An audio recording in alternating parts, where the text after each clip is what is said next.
ఇక నేనైతే సలసల మాస్లే నూనెలో వీటిని సిమ్మింగ్ అయితే చేపిస్తున్నాను అనమాట. ఇవి సిమ్మింగ్ చేసేటప్పుడు అప్పుడప్పుడు మారం వేస్తాయి. ఎట్లా అంటే గిన్నె కత్తుక్కొని మారం వేస్తాయి అనమాట.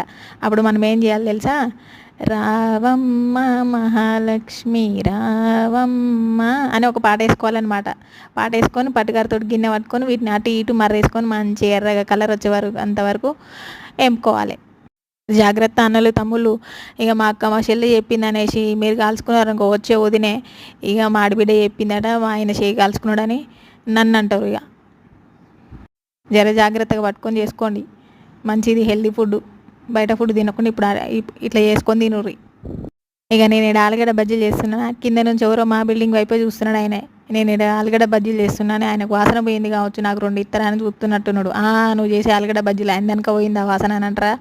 ఏమో మరి, బయట పెట్టి చేస్తాను కదా, గుమ్మగుమా అని వాసన వస్తున్నాయి అనమాట. ఇక నేనేమంటా, నాకు 2 ఏమంటే మాకే సరిపోయి నీకేమి ఇస్తాం పో అని అంటే, యూట్యూబ్లో వీడియో పెట్టినా చూసుకొని చేసుకోపో అని చెప్తా. ఆయనను కూడా మీకు చూపిస్తా, మీరు నమ్మరు కదా మరి. మా ఇంటి సైడ్ చూస్తున్నారా అంటే చూడుర్రి ఆయన ఎట్లా చూస్తుండో. మరి నాకు 2 ఇస్తుంది అయ్యేది అన్నట్టు చూస్తురాగో. నిజమా కాదా? నేను అబద్ధం చెప్పను మీకు ఎప్పుడు. ఇక ఒక వాయి అయితే తీసేసిన, ప్లేట్లు వేసిన, ఇంకో రౌండ్ వేస్తున్నాను అనమాట. ఏంది ఇంకో రౌండ్ వేస్తున్నావు? కళ్ళు వేస్తున్నావు, బీరు వేస్తున్నావు అనుకో అని అనుకురు. మళ్ళా కళ్ళు బీరు నాకు అలవాటు లేదు. ఇంకో రౌండ్ అంటే ఇంకో రౌండ్ వాటిని ఆలుగడ్డ బజ్జీలని సిమ్మింగ్ చేపించడానికి వేస్తున్నాను అనమాట. ఇక బయట అయితే చల్లగా గాలి వస్తుంది.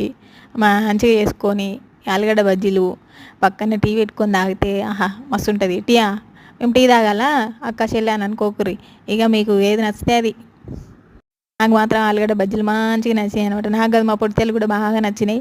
ఇక నేను తిన్నాక మా పొడితెలు ఇవ్వకపోతే ఊకుంటుందా? రాసి రంపాన పెడుతుంది నన్ను. అందుకని ఇక మా పొట్టితల్లికి కూడా ఒకటి ఇచ్చేసిన. కానీ సూపర్ ఉన్నది నిజంగా చెప్పాలంటే.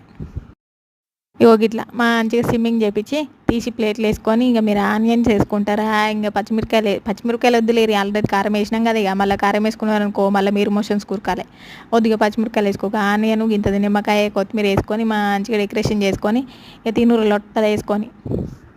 ఓకేనా? బాయ్ మరి, ఉంటాను. ఇక సబ్స్క్రైబ్ చేసుకోరు మరి, మర్చిపోదు.